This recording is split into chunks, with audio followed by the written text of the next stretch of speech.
Students, PC study point में आपका स्वागत है। जैसे ही 11th साइंस में कोई स्टूडेंट आता है और वो मैथमेटिक्स लेता है, चाहे बायो लो चाहे मैथमेटिक्स लो, फिजिक्स पढ़नी पड़ती है।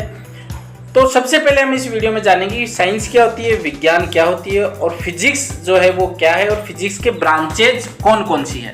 इंटरेस्टिंग वीडियो होने वाला है। बेसिक नॉलेज हमें पता होनी चाहिए कि फिजिक्स का आखिरकार मीनिंग होता क्या है। तो ये आपकी बुक्स का कवर है जो कि दो पार्ट में आपकी बुक आएगी, पार्ट 1 एंड पार्ट 2। तो सबसे पहले जानते हैं कि विज्ञान क्या होता है। देखिए, विज्ञान शब्द दो शब्दों से मिलकर बना होता है और वी प्लस ज्ञान, जिसमें वी से तात्पर्य विशेष और ज्ञान का अर्थ है जानना, यानी विशेष ज्ञान ही क्या है, विज्ञान है। अब अगर हमारे वेदों की बात करें तो ऋग्वेद में भी विज्ञान शब्द का उल्लेख होता है और विज्ञान को संस्कृत में जो है विज्ञानम, वी प्लस ज्ञा प्लस ल्यूट शब्द से बना, जिसका मतलब होता है विशेष ज्ञान। नॉलेज हमें पता होनी चाहिए। कहीं पर भी पूछ लेते हैं कि हाँ भाई तूने विज्ञान लिए तो क्या मतलब है, इसलिए पता होना चाहिए। अंग्रेजी में बात करें तो साइंस शब्द है वो लैटिन भाषा के शब्द साइंसिया से मिलकर बना होता है, जिसका अर्थ होता है टू नो। टू नो यानी जानना, यानी जानना ही क्या है, विज्ञान है, रटना विज्ञान नहीं है। अब फिजिक्स लिए तो फिजिक्स का थोड़ा सा अलग तरीका है, किस तरीके से हम फिजिक्स पढ़ें, तो वो वीडियो आपको डिस्क्रिप्शन में मिल जाएगा। How to study physics, physics जो है वो कैसे पढ़ा जाए, ठीक है। अब जो है विज्ञान जो है वो दो तरीके का होता है, एक तो सजीवों का विज्ञान और एक निर्जीवों का विज्ञान। Science for living, science for non living. सजीवों के विज्ञान में हम सजीवों के लिए पढ़ेंगे वनस्पति विज्ञान, प्राणी विज्ञान, पक्षी विज्ञान, कीट विज्ञान इत्यादि। और निर्जीवों के विज्ञान में हम रसायन विज्ञान और भौतिक विज्ञान हम पढ़ेंगे। तो हमें भौतिक विज्ञान पढ़ना है, भौतिक विज्ञान के बारे में जानना है। सजीवों के विज्ञान में विज्ञान की वह शाखा जिसके अंतर्गत सजीवों तथा उनमें होने वाली क्रियाओं का अध्ययन किया जाता है, ठीक है।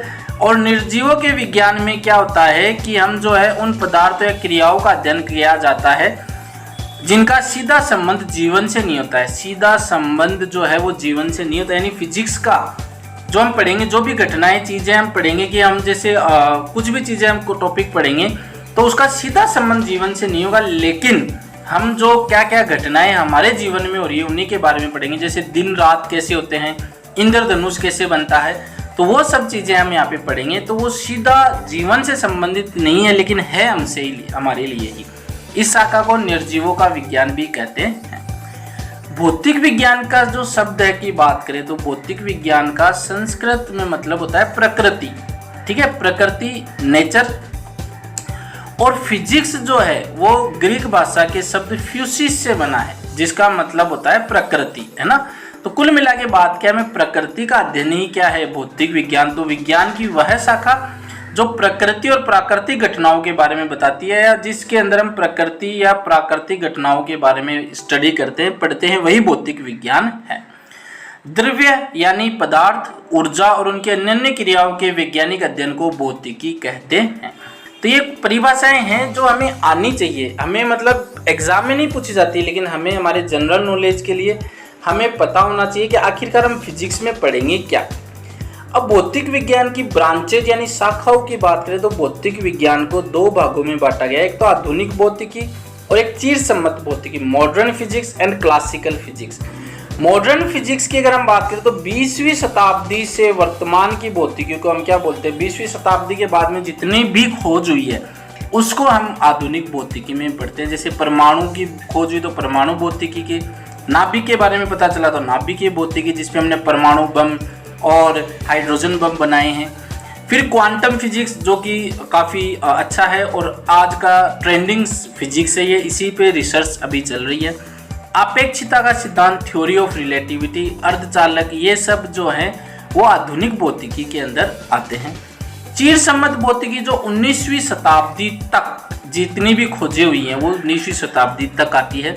जैसे यांत्रिकी यानी मैकेनिक्स। अब यांत्रिकी के बारे में आपको एक थोड़ा सा बता दे, हर कोई कहता है टेंशन मत लो, यानी तनाव मत लो, लेकिन अगर फिजिक्स का स्टूडेंट टेंशन नहीं लेगा, फोर्स, वेलोसिटी, एक्सीलरेशन, फ्रिक्शन कुछ निकलेगा ही नहीं और सारी की सारी मैकेनिक्स रखी की रखी रह जाएगी।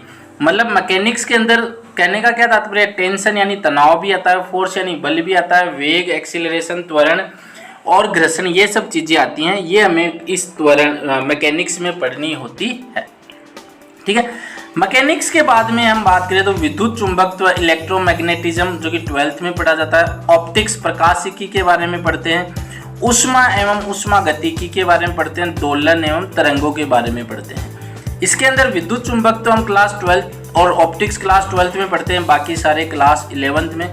और इम्पोर्टेंट चीज़ है मैकेनिक्स हमें आनी चाहिए, अदरवाइज हम फिजिक्स में कुछ भी नहीं आएगा। जिस तरीके से हिंदी में या अंग्रेजी में ABCD होती है, वैसे ही फिजिक्स जो है, फिजिक्स में मैकेनिक्स ABCD है, तो ये हमें आनी चाहिए। तो ये वीडियो था। अगर तुम्हें इसे आसानी से समझा नहीं सकते तो मतलब तुमने इस अच्छी तरीके से समझा ही नहीं है। मतलब अगर कोई टीचर है वो फिजिक्स को अच्छे से नहीं समझा सकता, इसका मतलब उसको खुद को भी नहीं समझ में आई हुई है। तो बने रहिए हमारे चैनल पे, बहुत ही बढ़िया तरीके से एनिमेशन के तरीके से हम फिजिक्स यहाँ पे पढ़ते हैं, सीखेंगे। रटना नहीं है, टू नो जानना है जो भी प्रकृति में घटनाएं घटित हो रही है। मिलते हैं नेक्स्ट वीडियो में, तब तक के लिए जय हिंद।